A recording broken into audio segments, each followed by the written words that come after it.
생산이론 첫 번째 시간입니다. 이제 이번 생산이론 같은 경우는 크게 이제 생산 계획 및 통제, 그 다음 공정 관리, 그 다음 자재 소요 및 생산 능력 계획, 그 다음 품질 관리가 있습니다. 이제 1급을 준비하시는 분들께서는 이 전체를 다 공부를 하셔야 되고, 2급 공부하시는 분들께서는 이 자재 소요, 이 생산 능력 계획까지만 공부를 하시면 됩니다. 그래서 이번 처음 시간 이제 생산 계획 및 통제부터 배워보도록 하겠습니다. 첫 번째로 이제 생산 계획 및 통제에서 생산 기초입니다. 이제 시험에 나오는 거는 이 생산 관리, 이 생산, 뭐 요거는 그냥 간단히 읽어보시면 되고, 이제 최소한 이 생산이란 무엇이냐? 이제 이 생산 요소, 뭐 유형제도 있을 거고, 뭐 무형제도 있을 거고, 이 생산 요소를 투입해서 이 변환 과정을 통해서 이 경제적 가치가 있는 이 산출물, 뭐 서비스나 상품으로 이 변환시키는 과정을 이 바로 생산이라고 합니다. 이건 뭐 시험에 나오진 않고요. 이제 생산성이라 해가지고 이 생산성은 어떻게 측정하느냐? 크게 이제 투입물 대비 이 산출물이 얼마나 많이 나오냐 이렇게 보시면 될 것 같습니다. 이것도 뭐 시험에 직접적으로 나오진 않습니다. 그리고 시험에 이제 가끔 나오는 게 이 생산성 측정에서 이제 생산성 측정에는 크게 이 노동 생산성, 그 다음 자본 생산성, 그 다음 에너지 생산성, 크게 이렇게 세 가지가 있다. 이렇게 많이 나오고요. 보통 시험 문제는 이 부분 생산성 측정이 아닌 것은 해서 보기 4개 중 이 3개가 나오고 나머지 하나가 이 오답 좀 생뚱맞은 걸로 나옵니다. 그래서 이게 가끔 나오니 이 생산성 측정에 대한 문제가 나오니 이것만 간단히 보시면 될 것 같습니다. 그리고 이 공수 문제 같은 경우는 그냥 간단히 한번 풀어보세요. 뭐 그렇게 어려운 내용도 아니고 이게 뭐 그렇게 또 어려운 게 아니다 보니까 뭐 시험에 나온 적은 거의 없었어요. 이 시험에 이제 자주 1급에서 나오고 2급에서 나오는 게 이 생산성 향상, 이 생산성이 얼마나 향상되었느냐 이거에 대해서 시험 문제가 많이 나옵니다. 그래서 이 예제로 이 자동차 10대를 만드는데 10시간이 소요되었지만 이 새로운 설비 도입으로 10대를 작업하는데 20% 감소하였다. 이 오타입니다. 감소하였다면 이 공장의 생산성은 얼마나 향상되었는가? 그러면은 기존 작업 시간이 10시간이었습니다. 그러나 그 20% 감소하였다면은 기존 10시간에서 20% 감소하면은 8시간만 이제 소요된다는 뜻입니다. 그러면은 10시간에서 8시간을 나눠주면은 125%가 나옵니다. 그러면은 기존 설비 대비 이 신규 설비는 뒤에 25%만큼 향상되었다. 뭐 이런 식으로 이제 시험이 나오니까 뭐 그렇게 어려운 것도 아니고 한번 풀어보시면 될 것 같습니다. 자, 그 다음으로 중요한 게 이제 자재 명세서입니다. BOM이라고 하는데요. 이 약자는 Bill of Material입니다. 그러니까 이 제품이 어떤 부품이 사용되었는가 아니면 어떻게 설계되었는가에 대한 정보를 제시해 주는 게 바로 BOM인데 이거는 시험에 거의 이 파트에 대해서는 거의 항상 나온다고 보시면 됩니다. 그래서 반드시 알아두셔야 됩니다. 1급 같은 경우는 그 주관식으로도 자주 나오기 때문에 이 약자도 알고 계셔야 됩니다. 자, 제가 이제 시험 나오는 것만 집중적으로 설명을 드릴게요. 이 BOM 종류에 대해서 시험이 많이 나오는데요. 그 첫 번째로 이 엔지니어링 BOM입니다. 이 엔지니어링이랑 줄여서 EBOM이라고 하는데요. 이거는 이제 설계자의 입장에서 만들어진 BOM입니다. 즉, 이 제품이 어떻게 설계되었는가, 일종의 이제 설계다라고 보시면 될 것 같습니다. 그래서 이 기능을 중심으로 이 모듈별 어떻게 설계가 되었다를 나타내어 주는 게 이 엔지니어링 BOM입니다. 자, 그 다음으로 중요한 게 이 두 번째, 이 매니팩처링 BOM입니다. 이제 다른 말로 이 프로덕션 BOM이라고 하는데요. 이 매니팩처링 BOM은 이제 생산자, 그 다음에 이 작업자, 이 제품을 만드는 이 생산자의 입장에서 만들어진 이 BOM입니다. 그래서 이 제품이 어떻게 조립되는가 이제 쉽게 설명드리자면은 기존 엔지니어링 BOM이 그 기능을 중심으로 이제 작성한 이 설계도라면은 이 매니팩처링 BOM은 기존 이 설계도에서 이 조립 순서를 반영한 이 BOM이 바로 이 매니팩처링 BOM입니다. 그래서 이 제품의 조립 순서를 반영한 BOM이다. 아니면 뭐 생산 부서에서 사용한 BOM은 무엇이냐? 그럼 매니팩처링 BOM이라고 보시면 될 것 같습니다. 자, 그 다음으로 이제 플래닝 BOM인데요. 이거 같은 경우 약간 좀 애매할 수가 있어요. 왜냐하면 실제적으로 여러분 뭐 많이 실제로 뭐 접한 경우도 있을 텐데 여러분들이 잘 뭐 뭐 알지 못하고 접하는 경우가 많아서 이제 다른 말로 이 시도 BOM이랍니다. 이제 이 시도라고 하면은 이제 눈에 보이지 않는 뭐 유령 같은 허구의 가짜의 그런 뜻인데, 이제 플래닝 BOM이라 하면은 이제 시험 문제에서는 이제 가끔 이제 보통 이제 생산 계획 부서라면은 뭐 영업 부서도 있고 뭐 마케팅 부서에서 사용하는 BOM이다. 간단히 이렇게만 알아두셔도 이 시험 문제 시험장에서 이 문제를 푸는 데는 어려움이 없습니다. 그럼 이제 플래닝 BOM에서는 크게 두 가지가 있습니다. 그 두 가지가 첫 번째로 이 모듈러 BOM입니다. 이 모듈러 BOM이라 하면은 이제 시험에는 이제 어떤 식으로 나오냐, 이 옵션이 많은 제품에서 주로 사용되는 BOM이다, 이런 식으로 나옵니다. 그래서 이 옵션과 관련된 BOM은 이 모듈러 BOM이다, 이렇게 외우시면 될 것 같습니다. 그래서 이 모듈러 BOM은 이 옵션 얘기가 나오면은 바로 모듈러 BOM이다, 이렇게 알아두시면 될 것 같습니다.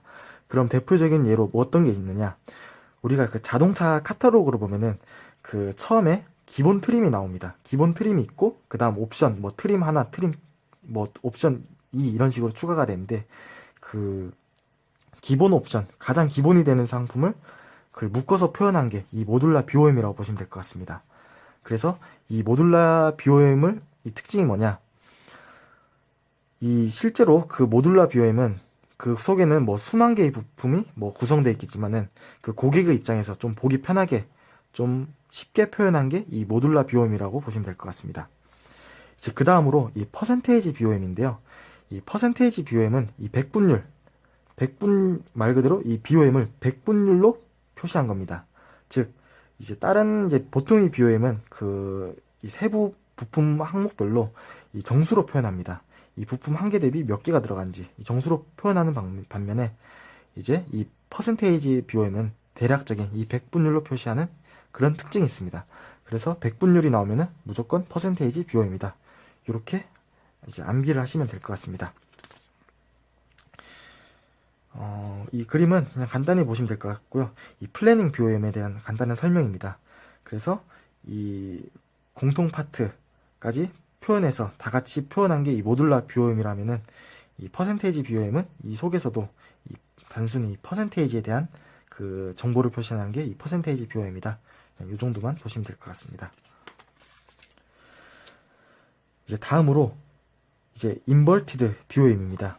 이 인버티드 BOM이라면은 이제 지금까지 앞서 설명드린 것은 이제 구체적인 형상이 있는 그런 제품을 표현한 BOM이었다면은, 인버티드 BOM은 이 형상이 일정하지 않은 뭐 액체나 기체, 뭐 화학이나 가스 이런 산업에서 쓰이는 BOM입니다.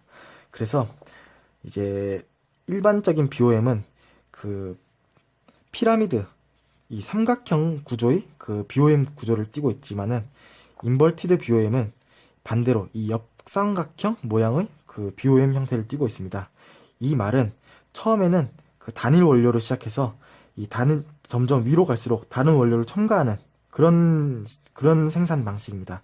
그래서 최종적으로 할수록 이제 다양한 원료가 합성이 되는 그런 특징을 가지고 있습니다.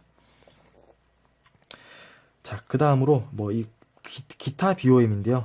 이 기타 BOM에서는 뭐 커먼 파트 BOM, 요거는 이제 공통적으로 사용되는 BOM인데, 요건 뭐 크게 중요하지 않습니다. 이건 그냥 간단히 읽어보세요. 뭐 시험에 나온 적도 없고 그냥 이건 기본적인 내용이라서 제가 포함을 시켰습니다. 그 다음으로 이 싱글 레벨 BOM, 이 멀티 레벨 BOM인데, 이것도 뭐 시험 나온 적은 없습니다.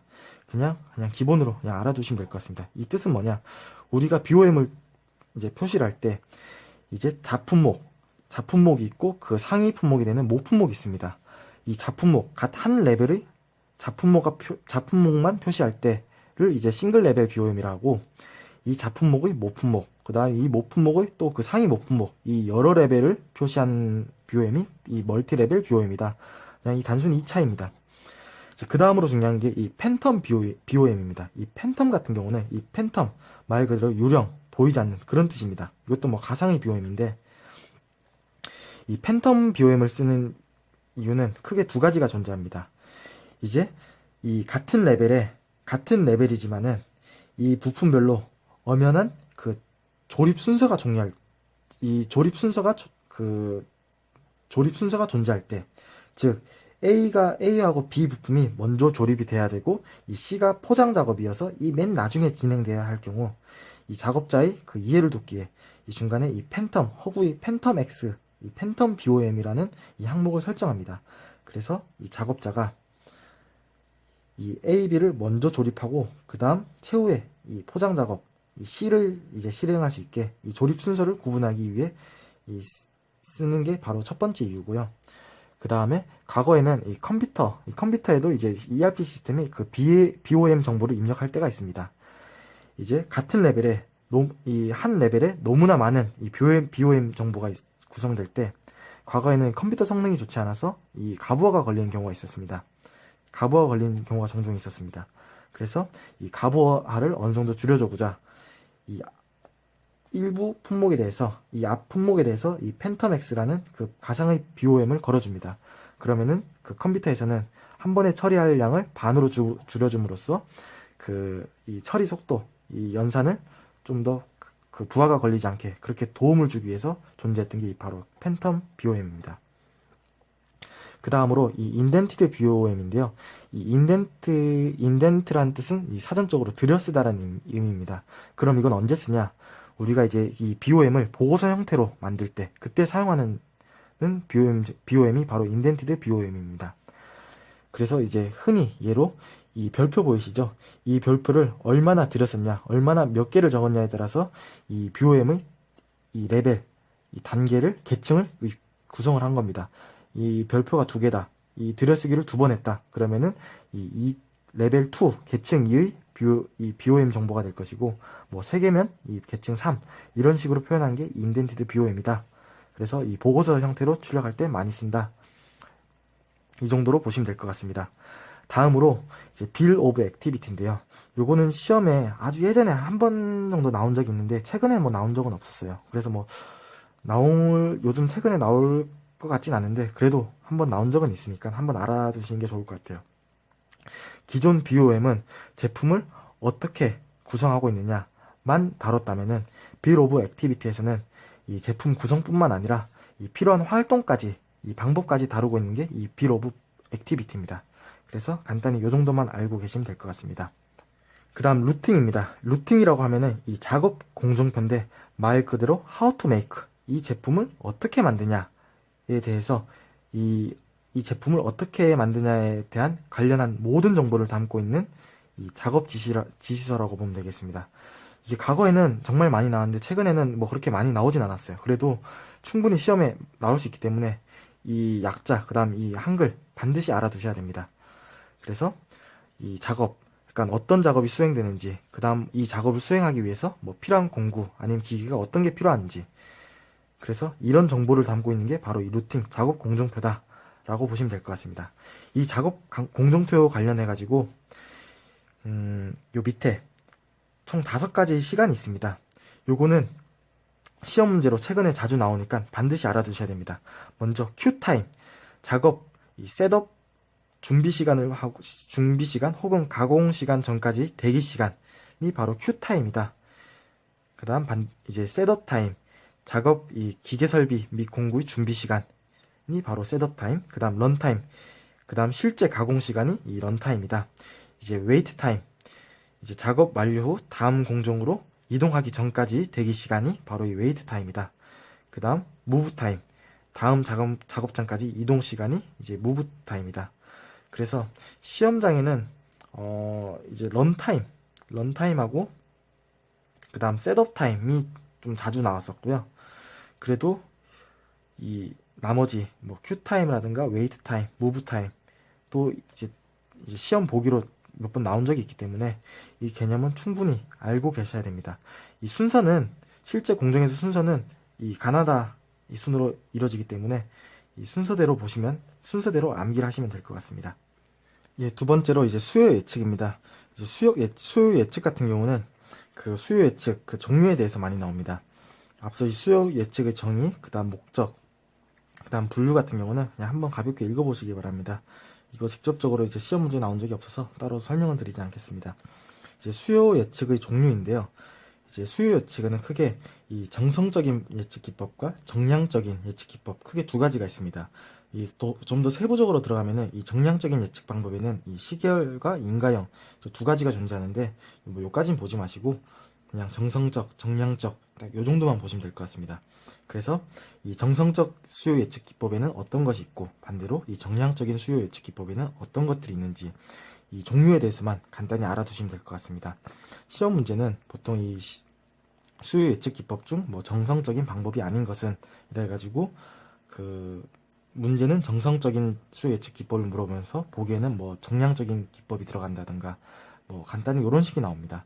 그래서 요 각각의 종류에 대해서만 알아두시면 좋을 것 같습니다. 예, 첫 번째로 이제 정성적 예측 기법입니다. 이 정성적 예측 기법이라 하면은 상당히 주관적인 요소가 강합니다. 그러니까 이 정량적인 기법에 비해서 이 정량적인 예측 기법은 약간 객관적인 측면이 강하다 보면은 이 정성적인 측면은 이 정보를 취합하는 데 있어서 좀 주관적인 요소가 강합니다. 이 정성적 예측 기법 같은 경우는 이 사물이나 아니면 현상, 이런 현상의 이 성질이나 특성을 가지고 이 수요를 예측하는 방법입니다. 그중 첫 번째로 이 시장 소비자 조사법이 있습니다. 이는 이제 직접 소비자한테 뭐 전화나 면담, 설문지 이런 정보를 가지고 조사 도구를 가지고 이 수요에 대한 정보를 조사하는 방법입니다. 그 다음 패널 동의법인데요. 이 패널이란 이 구성원 혹은 이 위원회라는 뜻을 가지고 있습니다. 이제 시장 조사법 같은 경우는 이 개개인에 대한 개인적으로 이렇게 조사를 했다면은 이 패널 동의법 같은 경우는 그 다수의 구성원, 그러니까 이해관계가 다른 다수의 구성원들로부터 그 정보를 조사하는, 그래서 수요 예측을 하는 그런 방법입니다. 그 다음 판매원 의견 통합법인데요. 요거는 이제 고객하고 가장 가까운 일선에서 이제 활동하는 판매원들의 그 수요 예측, 판매원들을 활용하여 이 수요 예측을 하는 방법입니다. 그래서 지역별로 뭐 나가 있는 판매원들의 그 예측 정보를 가지고 이 전체 시장 수요를 이제 예측하는 그런 방법이라고 보시면 될 것 같습니다. 이제 중역 의견법인데요. 이 중역이라 하면은 그 CEO, 그러니까 회장, 그러니까 경영자 한 2번 이 정도로 보면 될 것 같습니다. 그래서 이 최고 경영자들의 뭐 그들의 뭐 경험이나 아니면 뭐 지식 이런 정보를 가지고 그 미래 이제 장기 회사의 뭐 계획이나 아니 뭐 중대사항 이런 거를 이제 예측할 때 이제 사용하는 기법이라고 보시면 될 것 같습니다. 이제 수명 주기 유추법인데요. 이제 이 같은 경우는 이제 시장에 새로운 신제품을 전례에 없던 신제품을 이제 출시를 할 때 이제 과거에 최대한 이 신제품과 비슷한 제품을 가지고 그 미래 시장 수요에 대해서 최대한 비슷하게 유출을 해보는 그런 방법입니다. 그 다음으로 델파이법인데요. 이 델파이란 이 델파이 뜻을 좀 알아볼 필요가 있습니다. 이 델파이란 그 그리스 신화에서 아폴로 신이 그 델파이 신전에서 미래를 통찰할 수 있는 능력을 이 신탁받았다 해서 유래된 말입니다. 그래서 이 델파이법이라 하면은 그 전문가 집단에서 계속 이 설문을 통해서 일치된 의견이 나올 때까지 끝까지 이제 계속 피드백 과정을 통해서 이 설문조사를 진행하는 방식입니다. 그래서 최종적으로 이 전문가 집단에서 일치된 결과, 그러니까 의견이 나올 때까지 진행하는 방법인데, 이제 이런 거 같은 경우는 뭐 좀 미래 산업, 그러니까 기술 예측에 많이 사용되는 그런 기법입니다. 그래서 이제 정성적 예측 기법 같은 경우는 이제 시장조사법, 그 다음에 패널 동의법, 그 다음에 델파이법, 한 요 정도까지만 좀 알아두시면 될 것 같습니다. 그 다음으로 이제 정량적 예측 기법입니다. 이제 정량적이라 하면은 앞서 설명드린 정성적 예측 기법보다는 확실히 좀 객관적입니다. 이 객관적이라는 말은 이 어느 정도 객관성 있는 이 수치를 가지고, 이 수를 가지고 이제 수요를 예측한다는 그런 뜻입니다. 이제 이동평균법이 있는데요. 이제 이동평균법이란 특정 기간 내의 수요를 평균값을 구해서 미래의 수요를 이제 구하는 방법입니다. 이동평균법 같은 경우는 이렇게 식이 있는데 요거는 그냥 한번 풀어보시면 될 것 같습니다. 이동평균법 관련해 가지고는 그 시험 문제 그렇게 정말 많이 나온 적이 없습니다. 한 최근 2년 동안은 거의 나온 적이 없었습니다. 이제 가중 이동평균법 또한 그냥 간단히 한번 그냥 시험 문제만 풀어보시면 될 것 같습니다. 이제 중요한 게 이 지수평활법인데요. 이 지수평활법 같은 경우는 매번 시험에 나오기 때문에 무조건 그 푸는 방법에 대해서 알아두셔야 됩니다. 자, 이제 지수평활법입니다. 이제 지수평활법을 알아보기 전에 이 의미의 뜻을 알아볼 필요가 있습니다. 이 지수란 이제 수학에서 기하급수적인 그런 뜻을 가지고 있습니다. 그래서 뭐 기하급수적으로 증가한다, 아니면은 뭐 그래프가 감소한다, 이렇게 간단히 알아두시면 되고, 이제 평활이라는 뜻은 평평하고 매끄럽다 한자입니다. 그래서 이 평활계수는 이 평활 개수 값이 0에서부터 1 사이의 값을 가집니다. 근데 흔히 이제 0.1에서 0.4 사이에 이 평활 개수 값이 정해집니다. 이 평활 개수가 크면 클수록 이 최근 결과 데이터에 그 더 큰 신뢰를 부여하겠다는 뜻이고, 그만큼 그 값에, 이 평활 개수의 값에 따라 그만큼 민감하고, 그 다음 또 기울기가 급격하게 그렇게 반응합니다. 반대로 이 평활 개수가 작으면은 이 최근 값에 낮은 신뢰도를 부여하겠다는 것입니다. 이 말은 그 과거, 더 오래 지난 과거의 값에 더 큰 신뢰를 부여하겠다는 뜻입니다. 그래서 이 평활 개수가 작으면은 이 최근 값에 이 그래프는 좀 둔감하게 반응하고, 그 기울기는 또 완만하게 이렇게 완만해집니다. 그래서 이 지수평활법의 공식인데요. 이거 같은 경우는 뭐 두 가지 식이 있습니다. 뭐 같은 식인데 이걸 어떻게 풀어서 쓰냐에 따라서 여러분들이 편한 걸 그냥 골라 쓰시면 될 것 같습니다. 저 같은 경우는 이제 두 번째 식을 많이 씁니다. 그래서 이 간단히 보시면은 이 지수평활법 문제는 항상 이 몇 월, 예를 들어서 5월의 예측값을 구하라, 5월의 예측값을, 이 수요 예측값을 구하라고 하면은 5월의 예측값을 구하라면은 그 4월의 실제 판매량과 예측 판매량이 이 두 가지 숫자가 부여가 됩니다. 거기서 평활 개수를 곱해서 그 5월 예측값을 구하시면 됩니다. 이제 예제 문제를 한번 풀어보겠습니다. 이제 한국 에어컨은 지난 6월달 판매 대수는 8,000대이고 5월, 6월 판매 예측치는 각각 9,000대와 10,000대였다. 지수 평활법에 의한 7월 예측치는 몇 대인가? 여기 평활 개수가 없는데요. 이 평활 개수는 0.2입니다. 요거는 따로 메모를 해두세요. 자, 여기서 구하는 거는 7월의 예측치입니다. 그럼 필요한 정보는 6월의 실제 판매량과 예측 판매량 두 가지 정보만 있으면 됩니다. 그러면은 이 5월 판매량, 예측 판매량은 필요가 없겠죠? 그럼 9,000대는 필요가 없는 정보입니다.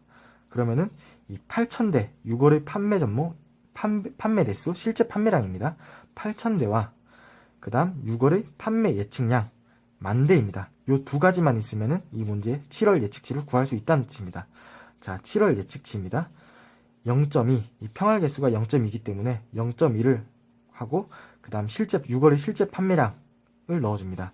더하기 이 평활 개수는 그 앞서서 0.2였기 때문에 반대로 이 1에서 0.2를 빼줍니다. 0.2를 빼주면은 0.8이 되겠죠? 항상 1을 빼줘야, 이 평활 개수의 그 반대 수를 구할 때는 그 1에서 이 문제에서 나온 이 평활 개수를 1에서 빼줘야 됩니다. 그럼 0.8이 나오면은 0.8에서 이제 앞서서는 실제 판매량이었다면은 뒤에는 이제 판매 예측량입니다. 0.8 곱하기 판매 예측량 10,000대였죠? 예측치가. 그러면은 0.2 곱하기 8,000 더하기 0.8 곱하기 10,000, 그러면은 1,600대 더하기 8,000대면은 7월의 판매 예측치는 9,600대입니다. 이제 이 두 가지 방법이 있는데 이것도 뭐 같은 방법이니 그냥 한번 풀어보세요. 그래서 수험생 여러분들이 좀 편한 방법으로 둘 중에 하나를 그냥 골라서 풀어보셨으면 좋겠습니다. 저 같은 경우는 거의 이게 편해가지고 항상 이걸로 많이 풀었습니다. 다음으로 이제 시계열 분해법인데요. 이 시계열이라고 하면은 이 시간의 흐름선상에 있는 그 자료의 변동, 예를 들어서 뭐 계절 변동이나 순환 변동, 이런 이 시간의 흐름에 있다고 나오면은 이 시계열 분해법입니다. 뭐 이거 관련해서는 그냥 시계열, 이게 자료의 흐름 분석이다 그러면 시결분해법이다 정도, 그냥 이 정도만 알아두시면 될 것 같습니다. 그 다음 이 아리마인데요. 요거는 이제 한국말로 자동회귀 이동평균입니다. 이거 같은 경우는 솔직히 내용이 그렇게 쉬운 내용이 아닙니다. 요거 관련해서도 뭐 이 아리마에 관련해서 어떤 뭐 학자마다 이 서술한 게 내용이 전부 좀 가설이 되게 많습니다. 근데 핵심은 뭐냐? 이 자료 간 이 상관관계를 분석한다. 이 상관관계란 키워드가 나오면은 이 바로 그냥 아리마다. 바로 이렇게 그냥 외워두시기 바랍니다. 그래서 아리마는 상관관계다. 그 다음 확산 모형인데요. 이 확산 모형 또한 뭐 그렇게 쉬운 내용이 아닙니다. 이 확산 모형에 관해서도 이 산수식, 이 계산하는 그 계산식이 정말 여러 모델이 있습니다. 저 같은 경우는 이 프랭크 베이스에 대한 모델을 조사했는데 뭐 다 알 필요는 없고 크게 그냥 두 가지만 아시면 됩니다. 이 확산 모형을 계산하는 데 있어서는 그 혁신 집단과 모방 집단 요 두 가지 키워드가 있는데, 이 혁신 집단이 이 모방 집단을 이끌어내서 이 수요를 이끌어낸다. 그런 이제 간단히 말씀드리면 그런 뜻입니다. 그래서 문제에 뭐 혁신 집단, 뭐 모방 집단 이렇게 두 집단이 나오면은 이 확산 모형이다. 그냥 요 정도만 알아두시면 될 것 같습니다. 뭐 시험에 지금까지 뭐 직접적으로 나온 적은 없지만은 그래도 뭐 충분히 나올 수 있는 문제이기 때문에 그냥 간단히 개념 정도만 알아두셨으면 좋겠습니다. 그 다음으로 이제 인가형 예측 기법으로 이제 회귀 분석법입니다. 이 회귀 분석법 같은 경우는 진짜 간단하게 설명드리면은 이 수요를 예측하는 데 있어서 독립 변수와 종속 변수 이 두 가지 키워드로 그냥 암기를 하시기 바랍니다. 그래서 이 독립 변수와 이 종속 변수의 상관관계를 가지고 이 수요 예측 값을 접근해가는 기법이다. 그냥 이 정도만 알아두시면 좋을 것 같습니다. 그 다음으로 이제 제품 수명 주기인데요. 이제 모든 제품에는 이 사람과 같이 이 수명이 있다는 그런 이론입니다.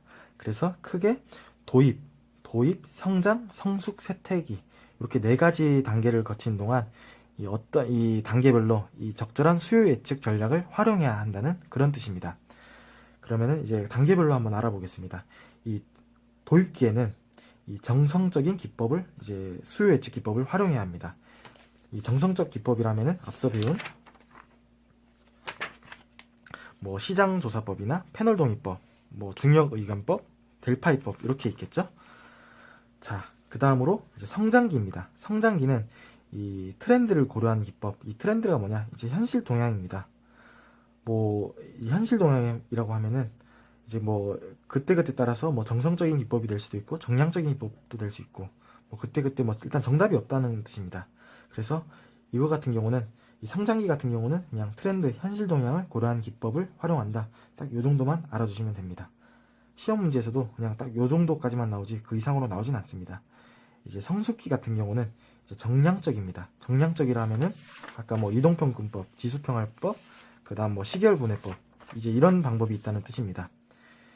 이제 쇠퇴기에는 이제 정성적인 기법과 이제 현실 동향, 이제 고려한 이 현실 트렌드를 고려한 기법이 활용된다.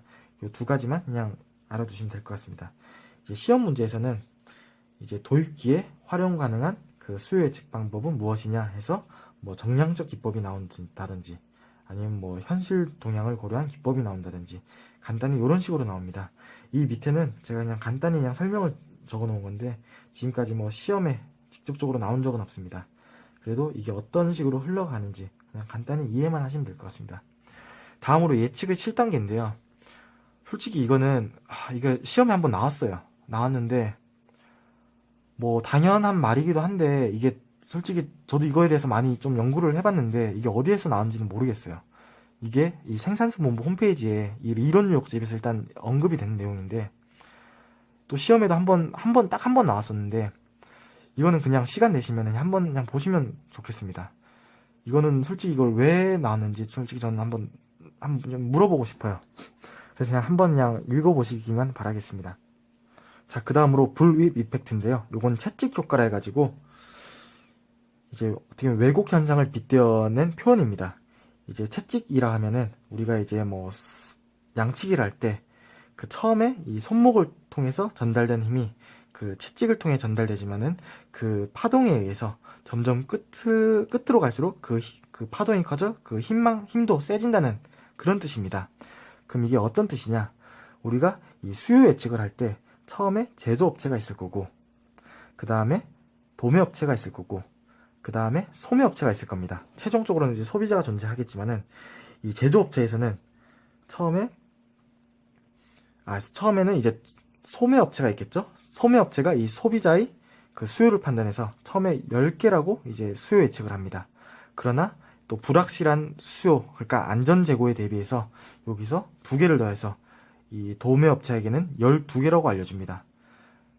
이제 이 소비자의 수요는 어떻게 보면 10개입니다. 10개인데 이 안전재고를 포함해서 12개라고 해서 도매업체에게는 이제 12개라고 알려줍니다. 그럼 도매업체에서는 이 12개를 순순히 소비자의 수요라고 보고 판단해서 이 제조업체에게는 14개라고 말해줍니다.